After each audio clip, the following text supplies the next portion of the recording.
우리 성경 말씀 보겠습니다. 시편 50편 23절입니다. 시편 50편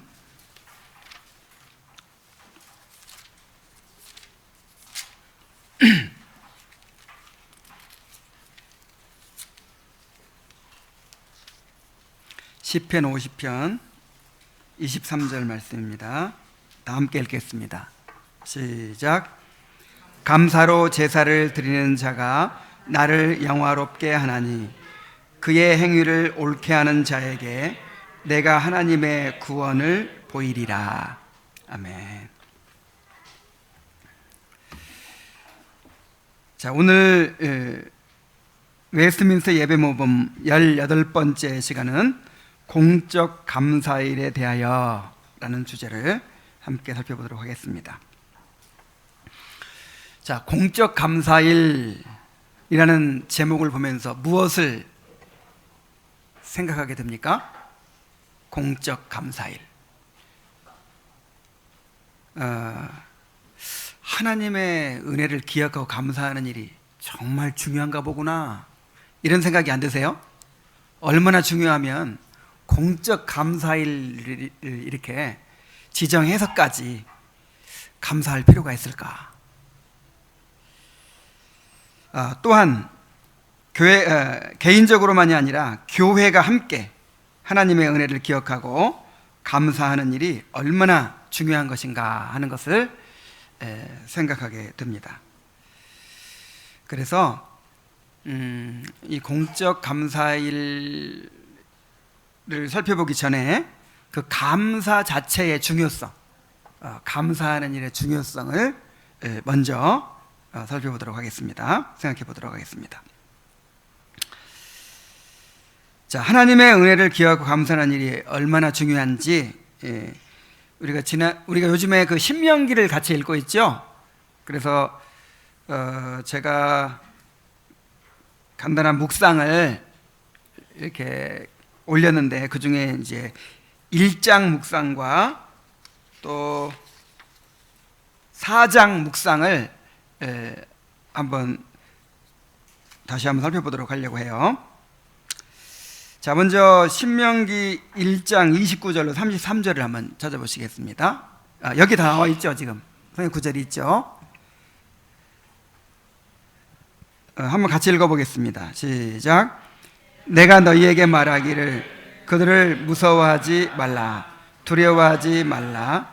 너희보다 먼저 가시는 너희의 하나님 여호와께서 애굽에서 너희를 위하여 너희 목전에서 모든 일을 행하신 것 같이 이제도 너희를 위하여 싸우실 것이며, 광야에서도 너희가 당하였거니와 사람이 자기의 아들을 안는 것 같이 님 여호와께서 너희가 걸어온 길에서 너희를 안으사 이곳에까지 이르게 하셨느니라 하나, 이 일에 너희가 너희의 하나님 여호와를 믿지 아니하였도다.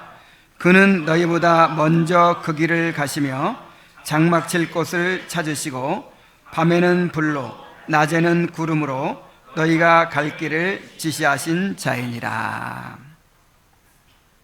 자, 이스라엘 백성이 가나안 땅 가까이에 이르렀을 때 모세는 하나님께서 지금까지 그들에게 어떻게 행하셨는지를 상기시키면서 그들에게 이제 가나안 땅이 너희 앞에 있으니 들어가 얻으라, 이렇게 이야기를 합니다.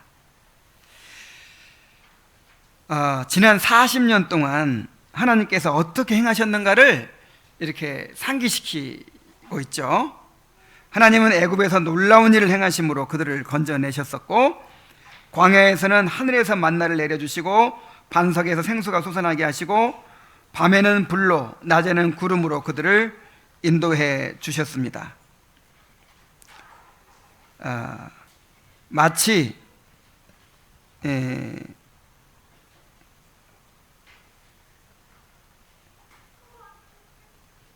어린아이를 안고 자기 아들을 안고 가는 사람처럼 그렇게 하나님께서 이스라엘 백성들을 안고 오셨다는 거예요. 광야에서. 자, 이 모든 일을 상기시키면서 자, 그렇게 너희가 경험했듯이 가나안 땅에서도 가나안 땅을 정복하는 일에도 하나님께서 함께 하실 것이다.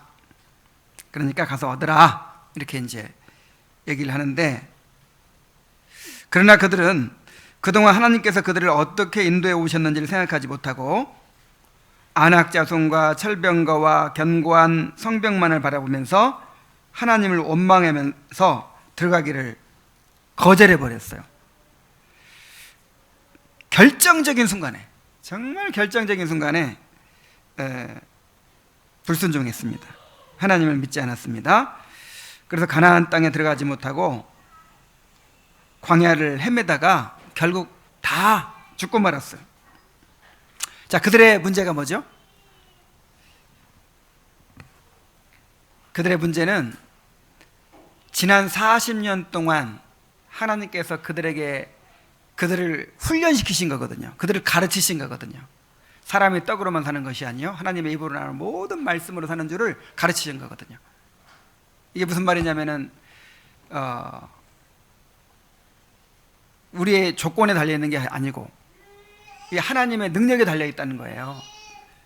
믿음으로 살아야 된다는 거예요. 하나님의 말씀에 순종하며 살아야 된다는 거예요. 자, 그래서 지난 40년 동안을 그렇게 훈련을 받아왔으면서도 그것을 통해서 배우지 못했어요. 그들은 그동안 하나님께서 그들을 어떻게 인도해 오셨는지를 생각하지 못하고 이제 그 눈에 보이는 그런 문제들만 바라보면서 불순종해 버렸죠. 그래서 그들의 문제는 과거의 경험을 통해서 배우지 못한 데 있었다, 이렇게 얘기했죠. 하나님의 행하시는 놀라운 일들을 그토록 많이 경험하면서도 그들은 하나님을 알지 못했습니다. 하나님의 은혜를 금방 잊어버리고 어려움을 만나면 원망과 불평만을 일삼았습니다. 이런 식으로 살아왔기 때문에 결정적인 순간에 믿음을 행사하지 못하고 불신앙을 드러냄으로써 가나안 땅에 들어가는 일에 영영 실패하게 되고 만 것입니다. 이들의 모습을 통해서 하나님의 은혜를 누리는 것과 그 은혜를 통해 하나님을 알게 되는 것은 별개의 문제임을 알 수 있다 그랬죠. 역사상 가장 많은 기사이적을 경험한 사람들이 누구예요? 이스라엘 백성, 광야 이스라엘 백성. 그 사람들은 기적이 일상이야. 기적이. 아침에 눈 뜨면 그냥 만나가 하늘에 내려 있어요. 우리 일생 동안 한 번만 딱 먹어도 그 평생 잊지 못할 텐데 매일매일 먹는 거야. 그리고 그 광야에는 물이 없는 곳인데 반석에서 강이 흘러나왔다고 했잖아. 막 샘이 막 솟아나가지고 강을 이루는 거예요. 그리고 그 뜨거운 햇볕을 구름으로 막아주시고, 이 구름이 그냥 구름이 아닌 거예요. 하나님의 임재의 구름입니다. 그리고 그다음에 밤에는 불로, 추우니까 따뜻하게 해주시고, 불뱀과 정갈로부터 지켜주시고, 옷과 신발이 헤어지지 않게 해주시고, 이런 거 하나하나 생각하면 너무 참 놀라운 일이죠. 근데 그런 거를 충분히 경험했는데, 가장 많이 경험했는데 그걸 통해서 배웠어요, 못 배웠어요? 못 배웠어요. 하나님을 알지 못했어요. 그래서 우리도 마찬가지예요. 그러니까 내가 어떤 큰 기적을 경험했다는 거, 기도했더니 암이 고쳐져 버렸다. 아무리 그런 큰 기적을 경험해서도 그 자체가 신앙은 아니라는 거예요. 그걸 통해서 하나님을 알고 믿음이 성장하고 이렇게 되는 사람이 있고, 그것 때문에 오히려 교만해져 버리고, 오히려 욕망이 더 생겨버리고, 오히려 더 안일해져 버리고, 그런 사람들도 얼마든지 있어요. 그래서 우리는 어떻습니까?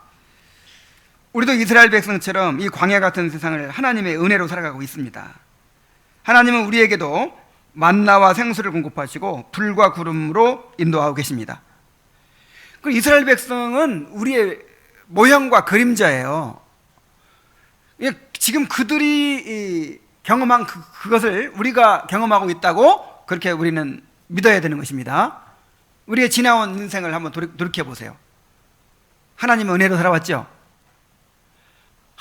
정말 길도 안 보이고 뭔가 희망이 없어 보이고 진짜 이제 나는 끝이라고 생각하고 막 그랬던 때가 있었죠. 근데 하나님께서 다 또 길을 열어주시고 은혜를 베푸셔가지고 여기까지 지금 살아왔잖아요. 이스라엘 백성하고 똑같은 거예요. 우리에게도 구름과 불로 인도하시고 반석에서 샘물 나게 하시고 하늘에서 만나가 내리게 하시고 우리를 그렇게 은혜로 인도해 오신 거예요. 이건 부정할 사람이 아무도 없죠.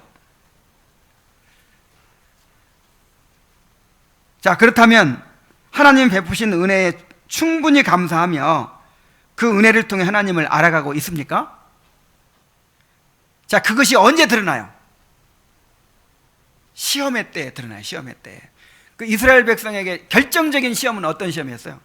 이제 시험이 그동안 계속 있었지만 가장 결정적인 졸업 시험은 언제였어요? 가나안 땅, 안악자손, 철병거, 정말 그 견고한 성벽 막 이런 거에 딱 부딪혔을 때, 그때가 시험이었어요. 그때가. 자, 우리도 그동안에 이렇게 지금 뭐 어떤 사람은 30년, 어떤 사람은 40년, 어떤 사람은 50년을 광야 생활을 지금 해왔어요. 수많은 하나님의 은혜를 경험해 왔습니다. 근데 그 은혜를 통해서 지금 잘 배우고 믿음이 성장하고 그렇게 자아가 죽고 하나님을 더 신뢰하게 되고 그렇게 되었는가? 아니면 반대로 이스라엘 백성처럼 그냥 눈앞에 보이는 것만 바라보고 그냥 내 욕망만 추구하고 그냥 뭐 좀 넉넉해지면 그냥 교만해지고 좀 부족해지면 그냥 못 살겠다고 아우성치고 그러면서 살아왔는가? 아무것도 못 배우고 경험을 통해 배우지 못하고 그렇게 살아왔는가? 그를 뭘 통해 드러난다고요? 시험을 통해서. 삶에서 만나는 어려움과 도전은 어떤 사람에게는 그동안 경험을 통해 배워온 하나님께 대한 지식과 믿음을 발휘해서 성장으로 나아가게 하는 발판이 된다 그랬고, 어떤 사람에게는 그의 불신앙과 무지를 드러내어 넘어지게 하는 거침돌이 된다 그랬죠. 그러니까 우리에게 다가오는 어떤 장애물은 이게 디딤돌이 될 수도 있고 발판이 될 수도 있고 아니면 걸려 넘어지는 거침돌이 될 수도 있어요. 우리를 이제 시험하는 거죠. 우리를 그냥 다 시험이에요. 우리 앞에 다가오는 모든 문제들은 다 뭐라고요? 시험이에요. 그게 뭐 중간고사가 됐든 기말고사가 됐든 아니면 마지막 졸업시험이 됐든 다 시험이에요. 이 광야 40년 동안에 너희가 광야 40년을 너희의 광야길을 걷게 하신 걸 기억하라. 이 40년 동안의 광야길을 걷게 하신 걸 기억하라. 이는 너희 마음을 낮추시며 너희를 시험하신 것이다 그랬죠. 뭐 하신 것이다? 시험하신 것이다. 홍해를 건너서 딱 나왔더니 물이 없네. 이게 뭐예요? 시험이에요. 아니, 애굽에서 그토록 놀라운 기적을 경험했잖아요. 그리고 홍해를 건너왔잖아요. 그걸 통해서 배웠어야죠. 아, 하나님이 이런 분이구나. 아, 하나님이 이런 분이구나. 내가 신뢰할 만한 분이구나. 그러면서 물이 딱 없으면 어떻게 해야 돼요? 하나님을 기대하고 하나님께 주실 것을 믿고 기도해야죠. 근데 원망하는 거예요. 원망하고 불평하고 그냥 목말라 죽겠는데 우리를 괜히 여기까지 데리고 와가지고 그냥 목말라 죽게 만드느냐 하면서 모세 원망하고 하나님 원망하고 이런 걸 반복해. 이런 거를.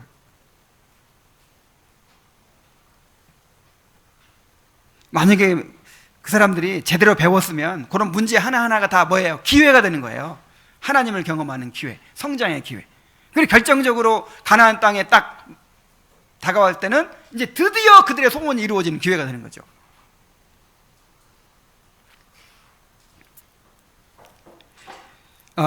근데 왜 이스라엘 백성들은 그렇게 성장하지 못하고 믿음을 갖지 못했을까요? 그렇게 많이 경험해 왔는데도. 그래서 이제 신명기 4장에서 그 이유를 알 수 있어요.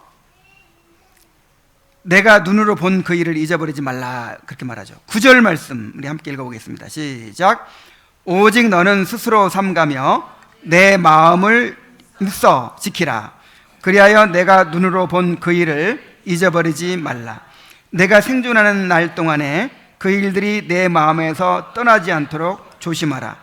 너는 그 일들을 내 아들들과 내 손자들에게 알게 하라 그랬어요. 그래서 이 신명기에서 계속 반복되는 말이 있어요. 기억하라, 잊지 말라 하는 거예요. 기억하라.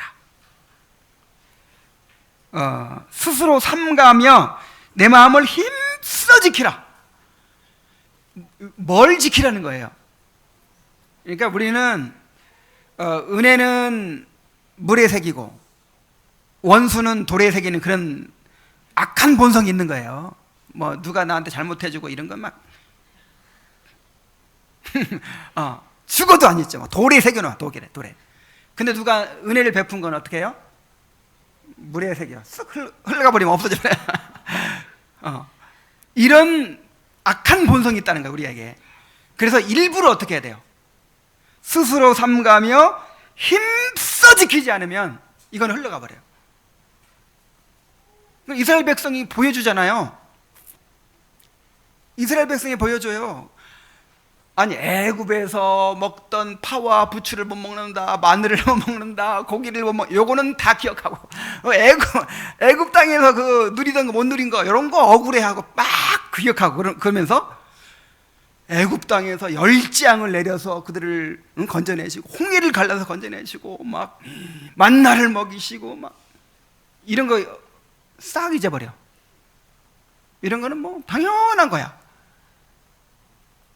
우리에게 이런 습성이 있어요. 그래서 기억하라, 잊지 말아라. 여기에 너희들의 성패가 달려있다, 이렇게 말하는 거예요. 이스라엘 백성이 광야에서 보낸 40년은 특별한 훈련의 기간이었습니다. 하나님은 광야에서 놀라운 기사와 이적을 통해서 그들에게 모든 율례와 법도를 가르치셨습니다. 이제 그들이 가나안 땅에 들어가게 되는 것과 그 땅에 들어가 복을 누리게 되는 여부는 그들이 과연 지금까지 보고 배운 대로 행하느냐에 달려 있었습니다. 그래서 그 일들을 평생 마음에서 떠나지 않게 하며 자손들에게도 알게 하라고 당부하고 있는 것입니다. 자, 뭘 기억해야 돼요? 세 가지. 첫째, 하나님께서 행하신 일들을 기억해야 돼. 하나님께서 내게 어떤 은혜를 베푸셨는가를 기억해야 돼. 둘째, 하나님께서 가르치신 교훈을 기억해야 돼요. 광야 40년 동안에 하나님의 말씀으로 살아야 된다는 걸 가르치셨잖아요. 하나님의 율례와 법도를 가르치셨잖아요. 그걸 잊어버리면 안 된다며. 세 번째, 뭘 기억하라고 했어요? 또 어제죠. 그 신명기 9장 말씀에 우리 한번 봅시다. 9장, 신명기 9장.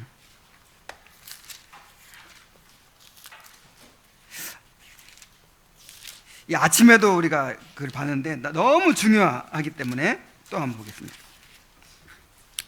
자, 9장에서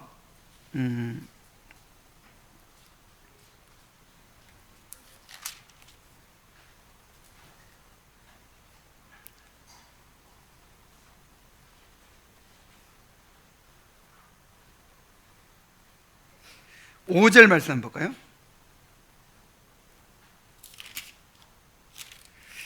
내가 가서 그 땅을 차지하면 내 공의로 말미암음도 아니며 내 마음의 정직함으로 말미암음도 아니요 이 민족들이 악함으로 말미암아 내 하나님 여호와께서 그들을 내 앞에 쫓아내심이라. 여호와께서 그같이 하심은 내 조상 아브라함과 이삭과 야곱에게 하신 맹세를 윤리하심이니라.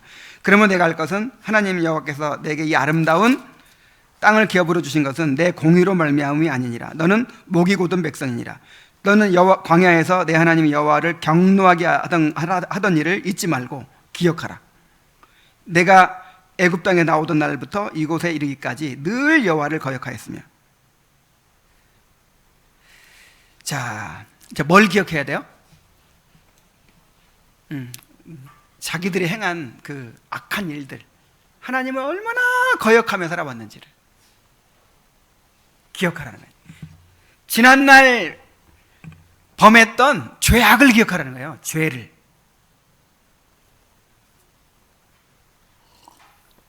그러니까 성경에 보면은 또 기억하지 말라고 하죠. 이사야서 같은 데 보면은 내 죄를 기억하지 말아라, 이런 말씀도 있죠. 또 여기는 뭐라고 그래요? 또 기억해라. 기억하지 말라고 하는 건 무슨 뜻으로 했고, 또 기억하라고 할 때는 무슨 뜻으로 기억하라고 한 것입니까? 기억하지 말라는 말은 하나님의 용서를 믿으라는 거죠. 하나님이 우리의 죄를 용서해 주신 것을 온전히 믿으라는 뜻이고, 또 기억하라는 건 뭐예요? 그 은혜를 기억하라는 거죠. 내 죄가 얼마나 크고 얼마나 내가 하나님을 거역했는지를 기억하고, 그 죄에서 나를 용서해 주신 은혜를 기억하라는 것이죠. 아, 은혜구나. 내가 가나안 땅 얻는 것이 내가 뭔가 의로워서가 아니고, 내가 뭔가 잘해서가 아니고, 이게 100% 은혜구나. 그래서 가나안 땅에 들어가서 해야 될 일이 뭐냐면 감사예요. 감사. 회개와 감사예요. 회개와 감사. 자, 우리 이 성도들의 삶이 회개와 감사입니다. 늘 주님 앞에 와서 해야 될 일이 뭐밖에 없어요? 우리는 끊임없이 회개할 일밖에 없어. 그리고 감사할 일밖에 없어요. 요 마음 잃으면, 회개와 감사를 잃으면 망하는 거예요. 그래서 다시 이야기가 좀 샜는데, 뭘 기억하라고 해요? 세 가지. 하나님께서 행하신 일을 기억하라. 그 다음에 배운 교훈을 기억하라. 그리고 자신의 죄악을 기억하라. 이거를 기억하라고 계속 강조하는 거예요. 이거 잊어버리면 어떻게 돼요? 이거 잊어버리면 이제 우리의 죄된 본성의 지배를 받겠죠. 그래서 교만해지겠죠. 안일해지겠죠. 또 정욕을 추구하게 되겠죠. 세상의 욕망을 따르게 되겠죠.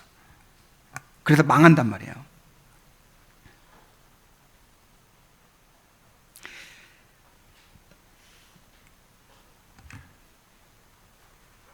자, 어디까지 읽었나요? 이것은 우리에게도 정말 중요한 일입니다. 우리가 이 땅에 살아가는 삶은 이스라엘 백성의 광야 생활과 같습니다. 우리가 경험하는 모든 일들이 천국 백성으로서의 훈련 과정입니다. 우리가 계속해서 경험하고 배우는 교훈들을 마음에 새기고 순종해 간다면 우리는 언약의 복을 풍성히 누리며 영원히 성장해 갈 것입니다. 그러나 경험을 통해서 배우지 못하거나 혹은 배운 바를 쉽게 잊어버리고 옛 생활을 반복한다면 우리는 언약의 복을 누리지 못하고 영원히 성장하지도 못하고 이스라엘 백성처럼 비참하게 실패하게 되고 말 것입니다. 여러분, 언약에는 언약의 복이 있고 언약의 저주가 있어요. 자, 우리한테도 있을까요, 없을까요? 어떤 사람들은 이거 신약 시대니까 복만 있대. 저주는 예수님이 다 받아버리셨으니까 우리에게는 복만 있대요. 그렇지 않아요. 여러분, 자녀들에게 자녀를 사랑하기 때문에 그냥 상만 줍니까? 자녀들 사랑하기 때문에 두 가지 다 주지요. 당근도 주고 채찍도 주고. 당근이 아니라 어쨌든 상도 주고 벌도 주죠. 하나님도 똑같아요. 우리에게 복을 누리게도 하시고 그 다음에 징계도 하시고, 이 두 가지가 언약의 백성들에게 있는 거예요. 그래서 이스라엘 백성들처럼 만약에 배운 바를 다 우리가 기억해야 될 거 잊어버리고 그렇게 불순종과 불신앙에 빠지면 징계받아요. 징계받아요. 그거를 심판이라고도 표현했어요. 심판. 그 고린도서 11장에 보면 너희가 악인들과 함께 마지막 때 지옥 가는 심판 받지 않도록 하기 위해서 이 땅에서 너희들을 하나님께 심판하신다 그랬어요. 심판과 징계가 있습니다. 그리고 경험을 통해서 잘 배우고 순종하면 복을 누려요. 이 땅에서 우리가 언약의 복을 누립니다. 그것이 이제 외적으로도 누리게 될 수도 있고, 뭐 외적인 것이 아니라 영적으로만 누릴 수 있고, 어쨌든 반드시 복을 누려요. 반드시. 언약의 복과 저주, 언약의 복과 징계가 있습니다.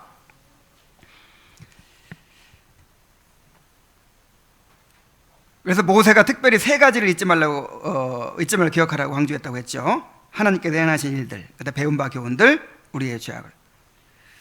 자, 그렇다면 우리가 어떻게 경험하고 배운 일들을 잊지 않고 간직할 수 있을까요? 그렇게 실천해 갈 수 있을까요? 이게 이제 우리의 관건인데,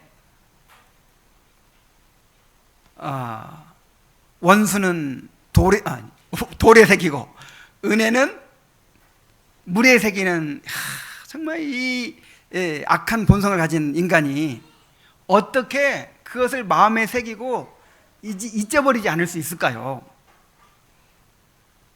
그래서 자비하신 하나님은 이를 위해서 이스라엘 백성에게 절기를 비롯한 여러 가지 규례들을 제정하여 주셨어요.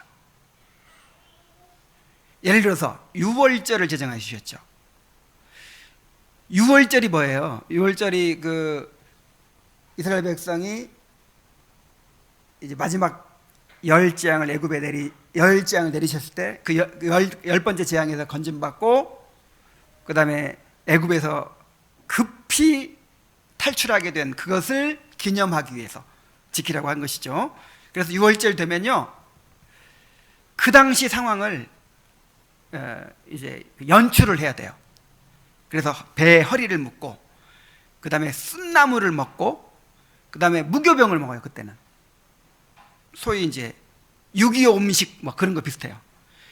그때는 너무 막 급박하게 도망가야 되기 때문에 그 발효시킬 시간이 없어. 그러니까 개떡을 막 쪄서 먹는 거예요. 막 밀가루로 그냥 무조건 쪄서 그냥 먹는 거예요. 그래서 평소에는 그 부드러운 빵 잘 먹다가 6월절 날은 그 당시 상황을 재현하는 거예요. 그러면서 그걸 기억하도록 하신 거죠.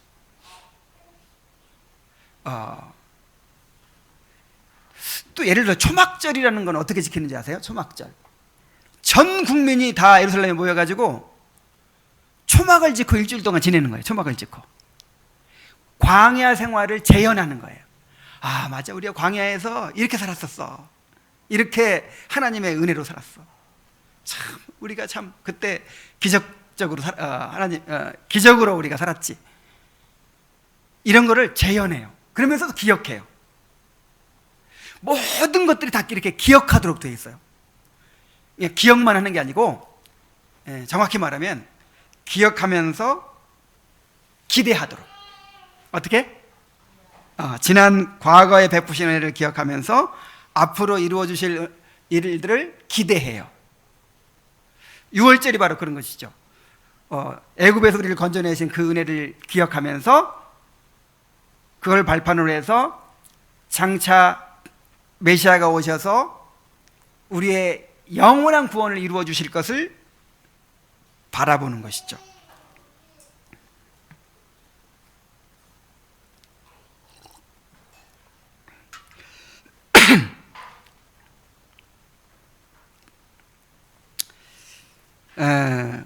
우리에게도 마찬가지입니다. 하나님도 우리에게 거룩한 주일을 주시고 예배와 성례를 허락해 주셨습니다. 그러나 이 모든 규례들이 다 기억하게 하는 거예요. 뭐 하게 하는 거라고요? 기억하게. 그리고 기대하게 하는 거예요. 주일은 기억하는 날입니다. 무엇을 기억해요? 하나님께서 이 세상을 창조하셔서 우리에게 선물로 주신, 그리고 이 모든 세상을 다스리시고 우리를 위해서 운행하고 계신 이런 걸 기억하는 거예요. 그리고 또 주일이 부활의 기념일이잖아요. 주님께서 우리의 구원을 이루신 것을 기억하는 거예요. 또 지난 한 주간 동안 우리에게 베푸신 은혜를 기억하는 거예요. 또 예배와 성례도 기억하는 시간이에요. 성례가 뭐예요? 기념하라 그랬죠. 이것을 행하여 나를 뭐하라? 기념하라. 그래서 나를 위해서 십자가 달려 죽으시고 나를 구원해 주신 그 은혜를 기억하고 그 다음에 또 기대하는 거죠. 장차 완성하실 것을. 교회는 함께 기억하는 공동체입니다. 무슨 공동체? 기억하는 공동체. 이러한 규례들을 통하여 하나님이 이미 행하신 일들을 기억하며 장차 이루실 일을 우리가 바라봅니다. 그리하여 하나님께 감사하며 믿음으로 순종하게 되는 것입니다. 그래서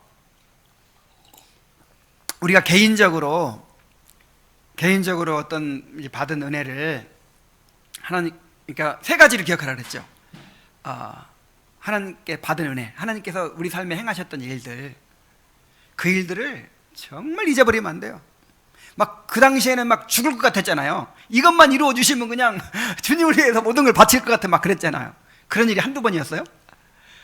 그때 그 심정을 그대로 유지하면 얼마나 좋겠어요. 그걸 기억하란 말이에요. 그리고 배운 교훈들, 맞아. 그래서 막 설교 들으면서 막 밑줄 쫙 긋고 막 메모했던 거, 정말 피가 되고 살이 되는 그 교훈들을 어떻게 해야 돼요? 기억해야 돼요. 그리고 또 진짜 기억해야 될 거, 우리의 죄, 우리가 어떤 존재인지를 기억해야 자기 의의가 생기지 않을 수가 있고 교만해지지 않을 수가 있고 하나님께 감사하는 삶을 살 수가 있죠. 근데 개인적으로 그렇게 하는 것뿐만 아니라 우리 공동체가 함께 그렇게 하는 거예요. 함께. 이게 우리 그래서 교회는 기억 공동체라고 해요. 기억 공동체, 기억하는 공동체. 그리고 이 주일은 기억하는 날이고 이 예배와 성례는 기억하는 시간이에요. 이게 중요하기 때문에 아예 그냥 제도적으로 그렇게 만들어 놓으셨어요. 자, 이런 이제 배경으로 공적 감사일을 살펴봅시다.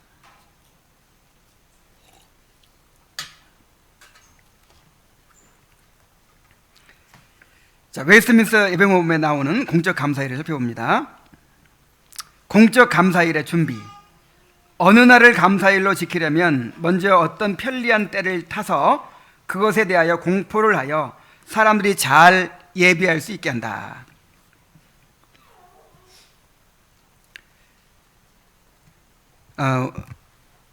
우리가 개인적으로도 하나님께서 주신 은혜를 그냥 가볍게 여기고 넘어가면 안 됩니다. 정말 그것을 기억하고 감사해야 돼요. 그런데 이제 교회적으로도 이런 감사일을 지정해서 감사를 드린다는 거예요. 이게 무슨 추수감사주일 이런 거하고 달라요.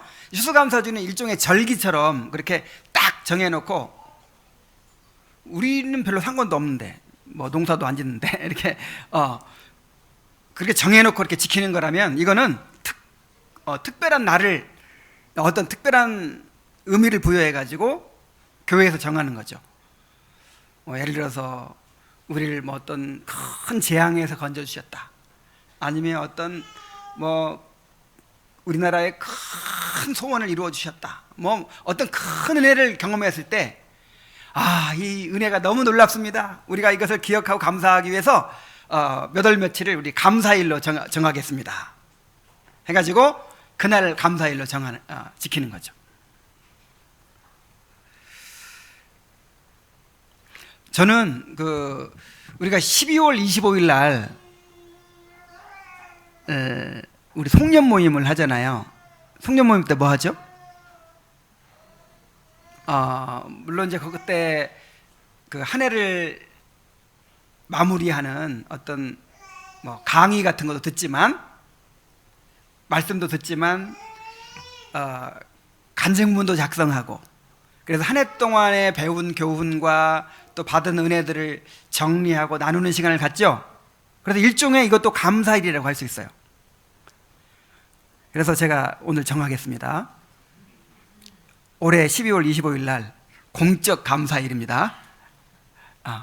그때 다 나오셔서 이제 말씀도 듣고 시편도 같이 부르고 그다음에 한 해 동안 받은 은혜를 잘 정리해서 또 함께 나누고 또 공동체가 함께 감사하고 그런 시간을 가집시다.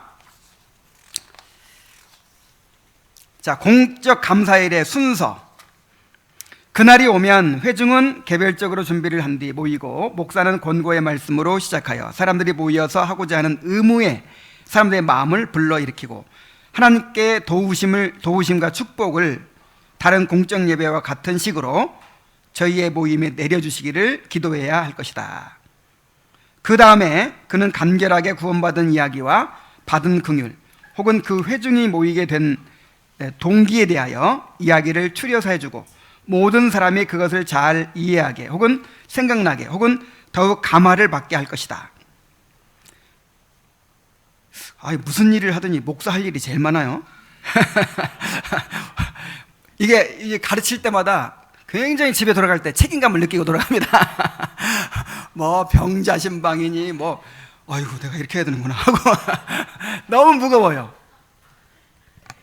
자, 그리고 시편 찬송이 무엇보다도 기쁨과 감사를 표현하는 데 가장 적합한 규칙이므로 해당하는 시편이나 시편 여러 장을 그 목적을 위하여 부르되 당면한 문제에 적합한 하나님의 말씀을 읽기 전후에 할 것이다. 그러니까 회개할 때도 감사를 드릴 때도 간구할 때도 이 시편 찬송이 적합하다는 거예요. 왜 그렇죠? 이게 하나님의 말씀이잖아요. 하나님의 말씀인데 우리의 경험을 풀어놓은 거예요. 그러니까 모든 게 위에서 내려오거든요. 모든 게 위에서 내려오는데 시편은 아래에서 올라가는 말씀이에요. 우리한테서 하나님께로 올라가는 건데 말씀이에요. 그게 하나님께 주신 거예요. 이게 얼마나 귀합니까? 그래서 회개할 때도 뭔가 간구할 때도 감사할 때도 정말 가장 적합한 찬송이 무슨 찬송? 시편 찬송이에요. 그 후에 설교하는 목사는 한 걸음 더 나아가서 권면과 기도를 설교 전에 하되 해당한 일에 특별히 관련을 지어가지고 하고 그 후에 그때에 맞는 성경 본문으로 설교할 것이다. 설교가 끝나면 그는 다른 때의 설교 후에와 같이 교회와 왕과 국가에 필요한 것을 기억하고 기도할 뿐만 아니라 범위를 넓혀서 전에 받은 긍휼과 구원을 감사할 것이다.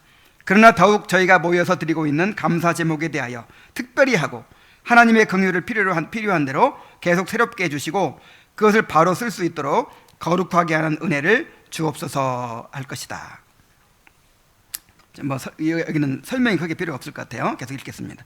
그리고 그 후에 긍휼에 맞는 다른 시편을 노래한 후 회중을 축도로 해산시켜서 저희로 먹고 쉴 편리한 시간을 갖게 할 것이다.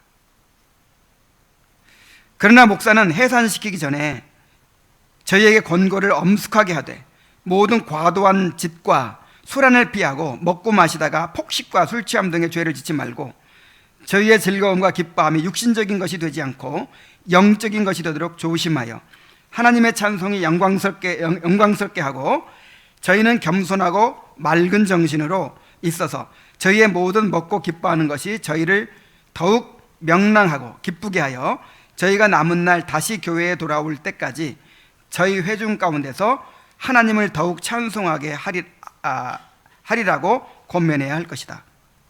그러니까 한 번 예배 드리고 마는 게 아니라 아침에 한 번 이렇게 하고 또 저녁 때 와서 또 예배를 드리고 그렇게 하라는 거예요. 그리고 그 중간 시간에도 그냥 막 마음껏 먹고 마시고 자기들 즐기는 데 집중할 게 아니라 누구한테 하나님께 감사하는 일에 집중할 수 있도록 이제 절제하게 만들고 그렇게 하나님께 집중하게 만들라는 거예요.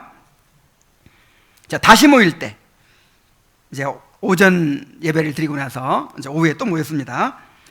회중이 다시 모일 때 같은 식으로 기도, 성경 읽기, 설교, 시편 찬송 또한 찬송과 감사를 아침에 인도한 대로 다시 새롭게 하여 계속하기를 성전을 떠날 때까지 한다.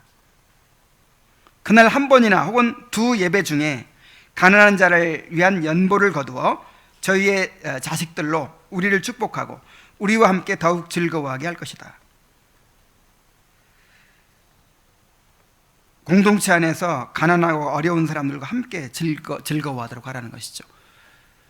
그러니까 우리가 하나님께 감사하는 방법 중에, 하나님께 감사하고 하나님의 은혜를 즐거워하는 방법 중에 뭐가 있냐면, 가난하고 소외된 사람들과 함께 즐거워하는 거예요.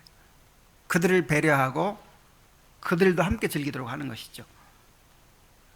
왜냐하면 이것이 은혜라고 생각하니까. 내가 노력하고 내 힘으로 뭔가를 얻은 게 아니라 누가 주신 거예요? 하나님이 값없이 나에게 주셨습니다. 이걸 고백한 다음에 거기에 뭘로 나타나야 돼요? 값없이 주셨으니까 이거를 나누는 걸로 나타나야죠. 나누어서 그냥 나만 먹고 마시고 즐거운 것이 아니라 다 같이 공동체에서 연약한 사람, 돈 못 버는 사람, 가난한 사람, 뭐 이런 사람들까지 함께 즐거워하도록 그렇게 하는 것이 중요합니다. 그래서 그 이스라엘 백성들에게 절기에 대해서 명하실 때마다 꼭 이렇게 당부하셨어요. 너희 가운데 있는 네 종류의 사람들, 가난한 자, 고아와 과부, 나그네, 레위인, 이 사람들과 함께 즐거워해라. 함께.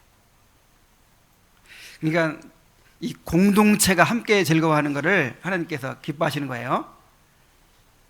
환갑잔치 때, 요즘에 환갑잔치도 안 하지. 어쨌든 하여간 뭐 한 8순이라고 합시다. 잔치 때 아들이 넷인데 3명이 와가지고 그냥 온갖 효도를 다 하고 선물을 다 드리고 그랬어. 근데 하나는 지금 병 들어가지고 그냥 고생하고 있어. 그럼 부모 마음은 누구한테 지금 가 있을까요? 지금 오지 못한 그 아들한테 가 있는 거예요. 그래서 아들이 진짜 효도하려면 어떻게 해야 돼요? 그 오지 못한 아들 돌보고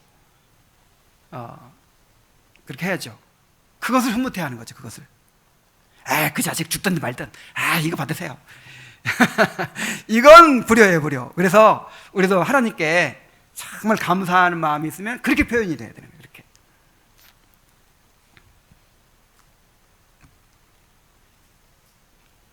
마지막 예배 때는 사람들에게 권면하기를 그날 남은 시간을 거룩한 의무와 그리스도인의 사랑과 구제를 서로 베풀어 증거하고 주님을 더욱 기뻐함으로 사용하라 할 것이다. 여호와를 기뻐하는 것이 저희의 힘인 연고이기 때문이다. 그래서 그 예배 시간뿐만 아니라 남은 시간도 그렇게 거룩한 의무와 그리스도인의 사랑과 구제를 서로 베풀어 증거하고 주님을 더욱 기뻐함으로 사용하도록 그렇게 해야 한다. 자, 이제 결론을 아까 우리가 읽었던 시편 50편 23절 말씀을 보고 마치겠습니다. 한번 다시 한번 읽어볼까요? 자, 시작. 감사로 제사를 드리는 자가 나를 영화롭게 하나니 그의 행위를 옳게 하는 자에게 내가 하나님의 구원을 보이리라. 칼빈은 우리는 받은 은혜에 대하여 100분의 1도 감사를 드리지 못한다고 하면서 우리가 받은 은혜를 기억하고 하나님을 찬양하는 일에 특별한 열심을 내야 한다고 강조를 해요. 우리가 받은 은혜를 기억하고 그것을 감사하는 일이 왜 그렇게 중요합니까? 이것을 통해서 우리가 하나님을 알게 되는 거예요. 우리의 신앙이 성장하게 되는 거예요. 믿음을 갖게 되는 거예요. 그러니까 하나님께서 이스라엘 백성의 실패가 바로 그거였잖아요. 그렇게 놀라운 은혜를 경험했는데 막 물이 없어서 막 가라할 때 물을 주셨는데, 양식이 없어서 굶주릴 때 양식을 주셨는데 그냥 배부르고 마는 거예요. 배부르니까 좋다. 끝. 자, 배부르니까 좋다가 아니라 거기서 더 나가야죠.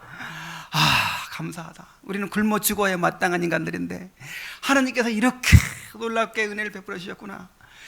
그 하나님 선하시구나. 그러면서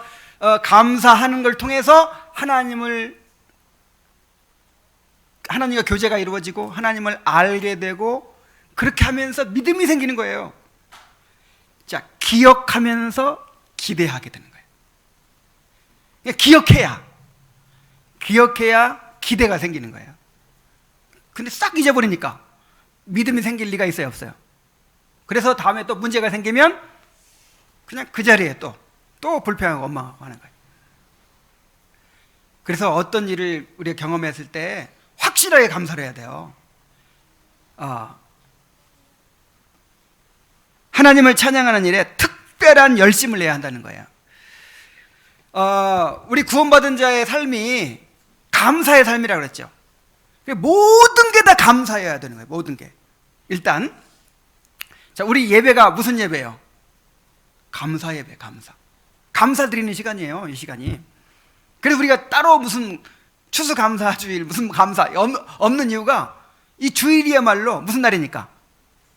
감사를 드리는 날이니까. 이 예배야말로 감사 드리는 시간이고, 그리고 우리가 살아가는 모든 일이 다 감사해요. 하이델베르크 요리문화에 보면은 맨 처음에 뭐가 있어요? 세 가지를 알아야 된다고 했는데, 우리의 죄와 비참을 깨달아야 되고, 죄와 비참에서 어떻게 구원받는지를 알아야 되고, 세 번째가 뭐예요? 죄와 비참에서 우리를 구원해 주시는 하나님께 어떻게 감사드려야 하는지 알아야 된다고 하면서 거기에 뭐가 있냐면 십계명이 있고 기도가 있고 그다음에 은혜의 수단들 뭐 이런 것들이 다 있죠. 그러니까 십계명, 우리가 주님의 율법에 순종하는 것도 뭘로 해야 돼요? 감사. 교회 봉사하는 거 감사. 우리가 구제하는 거 감사. 모든 게 다 감사예요. 모든 게. 자, 이렇게 감사가 모든 게 감사의 동기로 해야 되고, 그 다음에 특별한 은혜를 입었을 때는 또 특별한 감사가 있어야 되는 것이죠.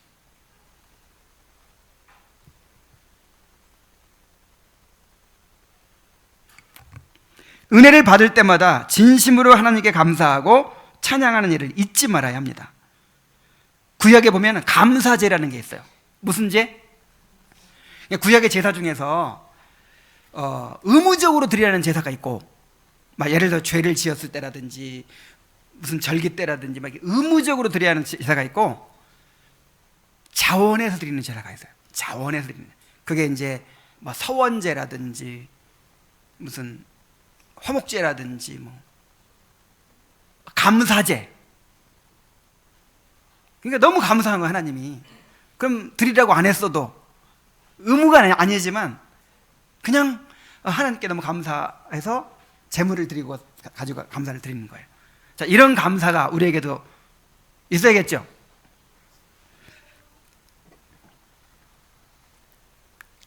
그래서 반드시 그 일을 통해서 하나님의 선하심을 묵상하고 또 하나님을 알게 되는 기회로 삼아야 합니다. 그렇게 할 때 우리에게 다가오는 어려움과 도전 앞에서도 믿음을 발휘할 수 있게 될 것이다 하는 거예요. 그래서 저는 그 전에 막 헌금 종류가 엄청 많았을 때 그 절기 때마다 헌금을 드리죠. 절기 때마다 뭐 성탄 감사 헌금, 부활 감사 헌금, 맥주 감사 헌금, 추수 감사 헌금. 그 다음에 또 그냥 의무적으로 감사 헌금이라는 걸 또 따로 막 드리잖아요. 근데 우리는 그런 거 하나도 없죠. 이제 없으니까 너무 좋죠. 그래서 저는 그런 생각이 들어요. 그야말로 감사제처럼 정말 그 자원에서 그렇게 어떤 특별한 은혜를 입었을 때 정말 하나님 앞에 감사의 헌금을 드리는 것도 정말 좋은 방법이라고 생각을 해요. 그리고 이제 교회가 함께 그런 공적 감사일 같은 걸 정해가지고 이렇게 하나님 앞에 감사를 표현하는 거 얼마나 참 복된 일입니까? 아름다운 일입니까? 이게 필요하다는 거예요. 그래서 이 공적 감사일이라는 이 주제를 통해서 감사하는 일이 정말 중요하구나. 하는 것을 마음에 새기시기 바랍니다. 예. 그러니까 세 가지 기억하라는 거, 하나님께서 지난날 행하셨던 일, 배운 바 교훈, 우리의 죄, 이게 다 뭐하고 관련되어 있냐면 감사하고 관련되어 있어요. 감사함으로 기억하는 거예요. 세 가지를 다 감사함으로. 감사가 넘치는 삶이 되길 바랍니다. 그냥 우리 삶은 감사의 삶이니까, 일생을 감사로 살아가는 거니까 그 감사가 정말 충만하고 넘치게 되기를 바랍니다. 기도하겠습니다. 하나님 아버지, 이 공적 감사일이라는 주제를 통해서 감사의 중요성을 깨닫게 하시고 또 가르쳐 주신 것을 감사드립니다. 정말 감사를 잊어버리기 때문에 지난날 하나님이 행하신 일이나